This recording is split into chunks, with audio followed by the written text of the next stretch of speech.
Ladies and gentlemen, Tucker Diedrich.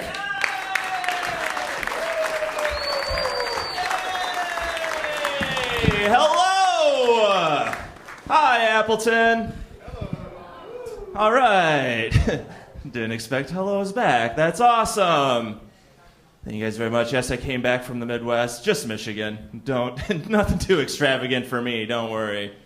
I was up in the Upper Peninsula there, and there was a bank up there. It was called Upper Michigan Christian Credit Union. Yeah, if their motto isn't Jesus saves and so should you, what the fuck are they doing with their lives? That is marketing gold right there. It's $1 million idea. Something interesting about the Christian Credit Union, most banks at the drive up, they have the pneumatic tubes, right? This place did not have that. At the Christian Credit Union, instead, they just had the teller reach out with one of those long-handled collection baskets, threw your money in there, they reeled it back in, you're on your way. Thank you, ma'am. That is a great joke. Surprised more people aren't applauding it. Really, it's pretty good. You're too late. And I was up there, too. I saw another sign that said stump grinders. Either that's a really good tree chunk removal service or the worst place to get a lap dance ever. Did you clap at that one too? Awesome, you're my favorite. And then I saw a billboard too. It said, take a kid fishing. That's it. Take a kid fishing. That's wrong. That should say, take your kid fishing. Don't just abduct some kid and force them to go fishing with you. They'll be scared, you'll be arrested. And that kid's gonna be shitty at fishing. Because kids are the worst at everything, you guys. They're terrible. They're not good at anything. Hey, if you're allergic to peanuts, don't wear flip-flops to Texas Roadhouse. That is the adult version of the floor is lava right there. Fun fact. For lunch today, I had a can of Hormel chili. I got one ew and one woo! This is a crowd divided. Yeah, a can of Hormel chili. Or another way of saying that, I had human dog food for lunch today. Yeah, but when I poured that coagulated mass of meat and beans into my bowl, and it stayed in the same shape as the tin can it came from, my mouth started watering uncontrollably, you guys. The one thing I didn't like about this whole endeavor was the raw egg on top to help me get a shinier coat. Didn't care for that so much. But I did hide my multivitamin inside. I didn't even know I was taking it, you guys. It was awesome. I got 3 on you. Yes, thank you. #1 fan. I should pay you to come to the show, but I just got my hair cut recently to look good for you guys here tonight. So that, yeah. Oh, thanks, ladies. I went to Sports Clips because that place is the best. Sports Clips is the best because they have televisions where guys can watch sports while they're getting their hair cut, so they do not have to have a human conversation with the girl cutting their hair.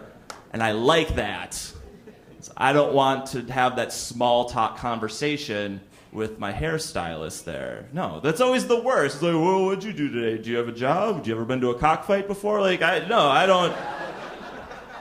If I wanted to go over the mundane events of my day, I'd start a blog or get married or something, not discuss it with this lady here. Because that's what, guys, we want. We want to get our hair cut. We want to watch sports. That's it. Maybe, hopefully, the girl will rub her boobs against her shoulder. Maybe we'll get one of those in there, too. That's all we want. The only reason I'm there is because I can't do this on my own. I can't. So I'm willing to trust someone that graduated in the bottom half of the Central Wisconsin Academy of the Cosmetology and Bartending Arts to do it for me. That's who I trust with my hair decisions. And I have a hard time calling that person a stylist. This isn't a style, you guys. This is a default mode. This is the base model of haircuts for my head. It's not like I rolled in there and they're like, well, what style can we get for you today? So like I'm saying, wee bowler.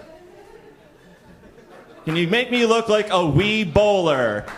Apparently you're only getting these jokes. Or that joke. You guys are being fine. That's cool. You gonna be okay? You okay? All right, cool. Small talk is the worst sometimes. The worst place to like run into someone and have those small talk conversations is the grocery store. That is the absolute worst. If I see someone that I know at a grocery store and I think I might run into them and talk to them, I just leave. I don't want to deal with the anxiety of talking to somebody. And I think that's common practice. How many times have you been at a grocery store and you see a shopping cart in the middle of the aisle full of shit and no one within fucking 40 yards of that thing? As they saw someone they knew and they're like, shit, I don't want to talk to that person. I gotta leave. I don't even have time to buy this shit. I gotta go. I gotta go right now. Because if you run into that person and you talk to them, have a little conversation, guaranteed you run into that person 4 or 5 more times while you're there. And it's always awkward because you can't just start ignoring them all of a sudden. You have to say something stupid. You pass by them, it's like, well, you can't have spaghetti without garlic bread. I don't know. Popsicles. What? I mean, you can't do that. You have to break the ice again. And it sucks. And if you do run into someone, you just judge them on what they're buying, too. And, that's all that happens. And I get self-conscious because I'm not buying the right things. I ran into a girl I knew from college, and she was, like, in really good shape. And we're talking everything, and I'm just staring at her cart. And, like, she had 90% of the produce department in there. Everything that was actually in a package said gluten-free on it. So she had her life together, you guys. And then I realized what's in my cart, and I had 15 frozen pizzas and a case of Beast Light. And I was in the checkout line. That was all I was there for. I'm sure she was really pissed I didn't ask her for her number, Oh, let's get some drinks. Gotta be careful, too, because if you do run into somebody, or if you try to avoid somebody at the store, they might come back at you, and they might be like, hey, did I see you at the store? No, that wasn't me. No, I don't even buy groceries. What are you talking about? I saw you. You were at the store. Look, Mom, it wasn't me, all right? This is not a good start to our Easter Sunday. All right. No, I wouldn't do that to my mom. I love my mom. My dad, yeah, I'd do that to my dad. He's a dick. All right. He's not. No, my mom. No, my dad's a cool guy, actually. He's really cool. I'm from Wisconsin originally. I was up there visiting him recently. He has a fingerprint lock for the front door of his house. Like we all do, right? Fucking fingerprint lock. He lives in northwestern Wisconsin. I don't know who's stealing shit up there. It doesn't make any sense because everyone up there, just like most of Wisconsin, everyone is super nice to everyone. And who's going to steal stuff? You have to be nice to people wherever you live in Wisconsin because most of the people that you live with are on the volunteer fire department. And if you're not nice to them, your fucking house is going to burn down. If there's a fire tonight, half the crowd leaves. Like, that's how it works. Yeah, so for some reason, fingerprint lock front door of his house. I was up there one time, I got locked out. So I had to use the spare severed finger that was hidden underneath the doormat to get inside. Yeah.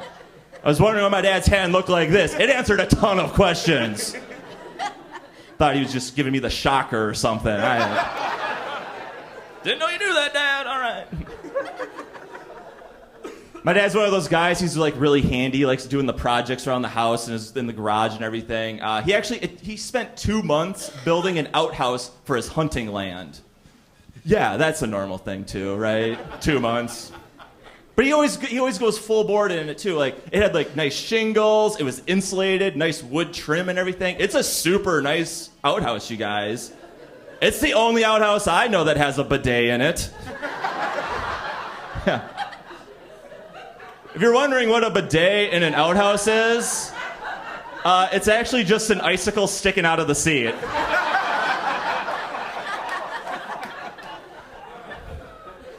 Last show, they didn't know what the fuck a bidet was, so... Bidet, what?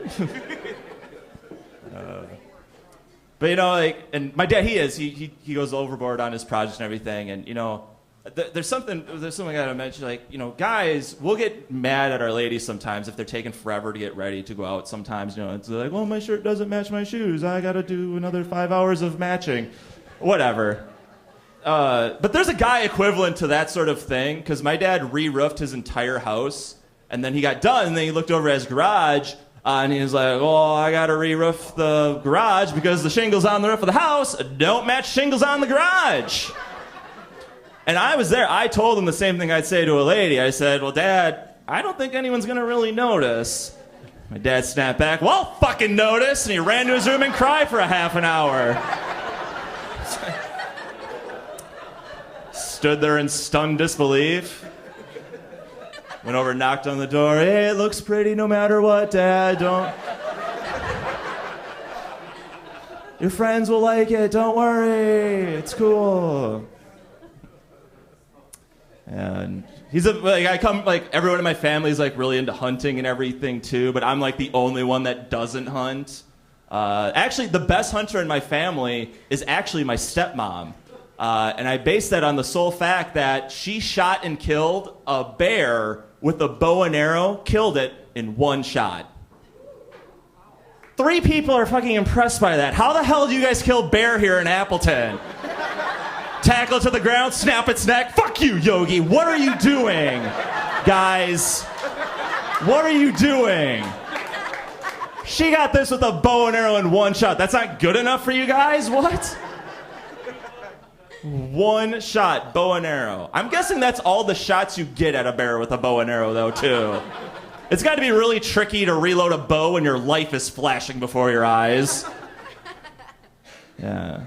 She said, though, too, when she's telling the story, you know, she had a loaded pistol at her side just in case something went wrong. Yeah, loaded. And I was like, well, yeah, I mean, if I'm hunting a bear and my primary weapon is a stick with a bunch of razor blades glued to the end of it, yeah, I'm going to have a loaded pistol at my side, too, and probably a loaded pair of pants. Are you kidding me?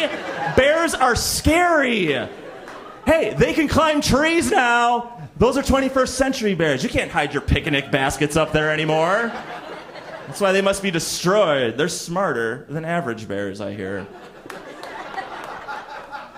There's like 4 Yogi Bear references in that joke. It's wacky. Thank you. More applause breaks from my #1 fan. I do have a regular mom, too. That's cool. It's actually her birthday weekend. My mom likes to get drunk in public all the time. She'll get a Nalgene, you know, those big, like, hard plastic things, and she'll just fill that sucker up with margaritas and take it everywhere. You know, and she's not good with it either, though. Like, she got drunk at the theater one time, and then like halfway through, she like nudged me and she goes, Tucker, this is the most realistic 3D movie ever. I was like, Mom, this is a play. What are you doing with your life right now? It was my sister's play, and my mom's a loud talker. It interrupted the thing. Dude, yeah. I kind of mentioned, you know, like my parents divorced, but they got remarried, and my mom actually in her second marriage, she had another kid. I actually have a 10-year-old sister right now, which is crazy. I'm 28. That's an 18-year difference if you're doing the math at home, you guys. And I like, when I, like, you know, out of college, you know, helping my mom out every once in a while, I'd take my little sister to the playground or something, you know, watch her, you know, help her out a little bit. But when me and my little sister roll up to the park, you know, people aren't thinking, oh, look, that nice older brother brought his little sister to the playground for this beautiful Saturday afternoon. That's awesome. No, they're thinking, oh, look, that deadbeat dad brought his prom night mistake to the playground for his visitation hours. Good for him, staying in her life like that. Better than my deadbeat dad. Sometimes to mess with people, I'd grab my cell phone, act like someone's calling me, and I'd just be like, we just left your house, she's fine, she'll be home by 5. Leave us alone. Click. Ah, whore! Ah! My time with her. Then you get the playground all to yourselves, you guys. It's awesome. I would highly recommend it. Get to talk to a cop then, and show them your phone records, and it's fun. That's why I'm not too super psyched to have kids just yet. You know, I do know one thing. If I do ever have a daughter, I'm gonna name her Dee Dee, because my last name's Diedrich. That means my little daughter's name's going to be Dietrich. And that sounds fucking awesome, you guys. Oh my gosh, it's like a drum roll leading into the last name. Dietrich! Ha ha ha ha! And she'd have to say the ha ha ha ha part, like a swashbuckler on a jaunty ship or something. She sounds so adorable saying it too. What's your name, little girl? Dietrich. Oh my God, that's awesome. Here's money and candy for some reason. Hey, you want to go fishing? What are you up to? What's up, little girl? That's creepy. What's up, little girl? What? I do know too, if I have a son and he's looking at a Playboy magazine, I'm not going to get mad at him. Nope, because that means my kid doesn't know what the internet is yet, and that's good. Been on the internet, it's the worst. Don't do it. Wow, I'm getting ahead of myself. I don't even have like a girlfriend or anything here, you guys. Like, this is like 40 years down the line when I want to do that. I've been dating these weird girls. Like, I dated this one girl. She said it was always her fantasy to make love on a bed full of money. Yeah. So I said, hey, I can make that happen. So I took her back to my place. I dumped my change jar all over the bed. That's right. I made a dream come true that night. I even renamed that jar. I call it the Make-A-Wish Foundation jar. That's right, I did. Because I had to. You can't have a jar next to your bed that says sex change jar. Sex change jar. Sex change. I knew you would get that joke. Girls with these weird piercings now. I like the ears pierced. Just keep it to the ears, ladies. That's classy. Weird piercing. Like, they'll get their nose pierced, their tongue pierced. I saw a girl who had her cheek pierced. Yeah, it looked like she got shot in the face with a BB gun. I was like, that's not sexy. That's tetanusy. That's what that is. I've even heard that some girls get their Rubik's Cube pierced. Rubik's Cube. That's what I call the downtown area for ladies, the Rubik's Cube. Yeah, because it's a complicated box. You need to be a genius to figure it out. All right, you guys, that's my time. I'm Tucker Diedrich. Thank you so much. You guys are fun and awesome in both of those things.